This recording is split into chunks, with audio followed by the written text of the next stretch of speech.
The story begins in a mysterious way.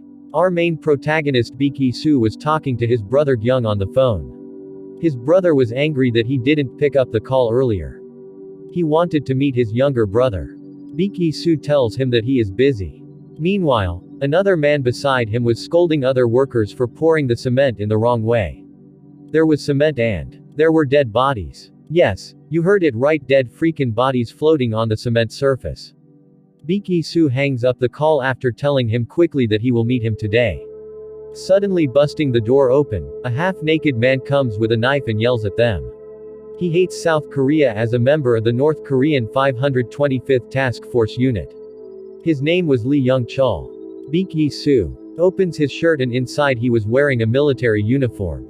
Yes, he was a fucking unit leader of the Special Task Force Northern Korea Expedition.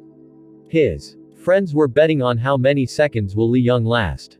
Hearing this, Lee gets even more pissed and tries to slice Baek Yisu's throat with his knife, but our protagonist dodges it like some ninja, gives him an uppercut right on his jaw and then a punch to his face. Lee was knocked out. Baek Yisu wears his shirt back and tells his men that he has to reach somewhere. He never says to anyone about his real profession due to all this brutality. Instead, he has always said to people that he works as a labor. Then he finally goes to his brother's place. The servant restricts him from entering in as the place was fully booked, but his brother shows up and as soon as the servant finds out that Baek Yisu was there to meet Hyung, he apologizes and bows his head. On the other hand, all of Baek Yisu's comrades were miffed after getting just frozen pork in the party they were having after 3 months of work. The manager had told them to wait for him. But they were so hungry that they starts eating and drinking without waiting for him. Then a lot of cars arrives at once and their manager comes out of the car. He tells them that he was busy in a meeting and asks them where is their leader Baek Yisu. They tells him that he left for some kind of personal reason. The manager was unhappy after hearing this. It would only make his job more difficult.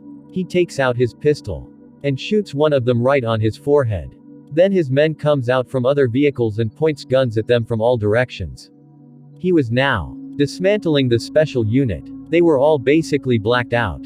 They start slaughtering each and every one of them. On the other hand, Young was trying to convince Baek Yisu to work with him and earn lots of money. His military job was not paying him enough.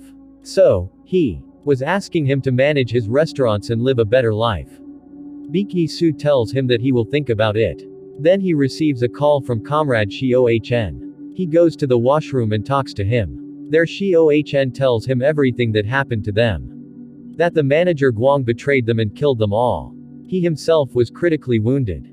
Baek Yisu tells him to hang in until he reaches there or just run away. Meanwhile, some unwanted guests infiltrate the restaurant. Some of them surrounds Gyeong and others Baek Yisu. They were there to kill both brothers. Hence, without any hesitation, they starts striking them with knives. Baek Yisu dodges it and fights back as he was trained to do. He had faced many people like this before, but this time he was in a hurry to reach to his comrades.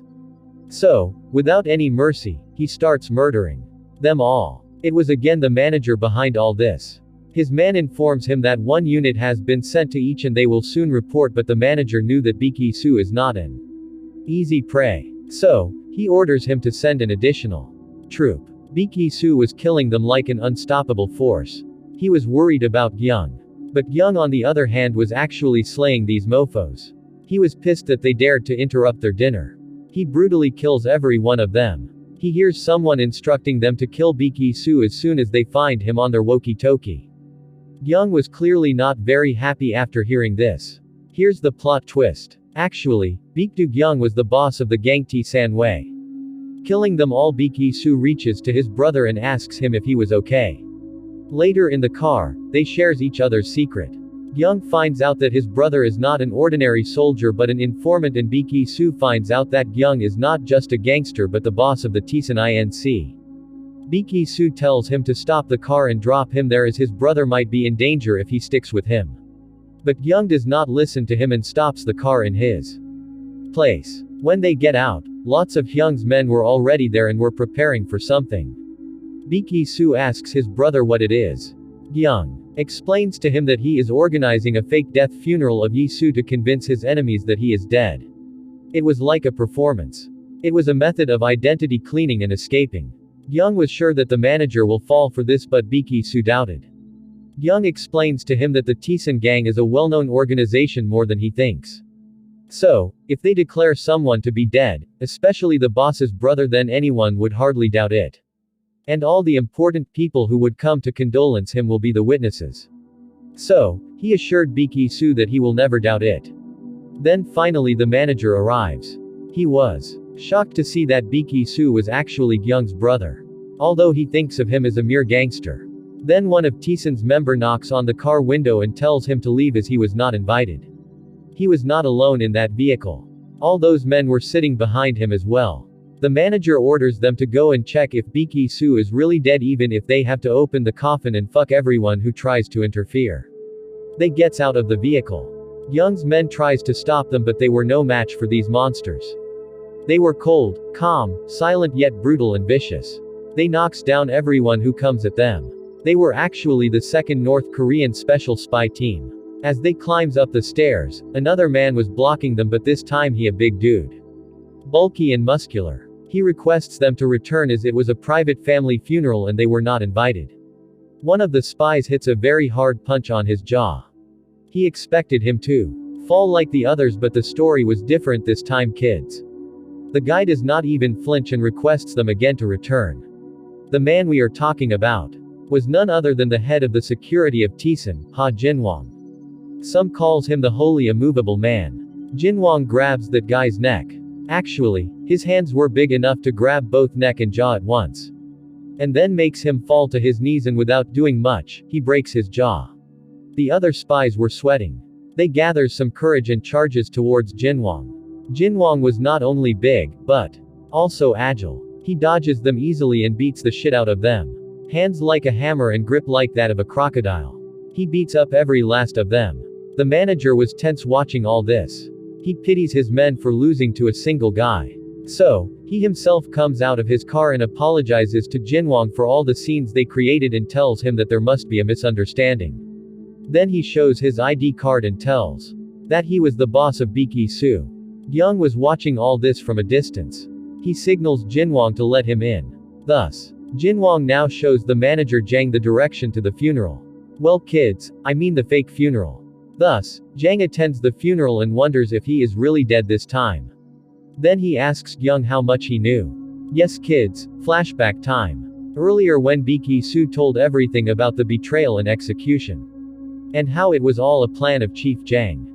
Young asked him if he should kill him, but Baek Yisu told him that he should face the manager himself.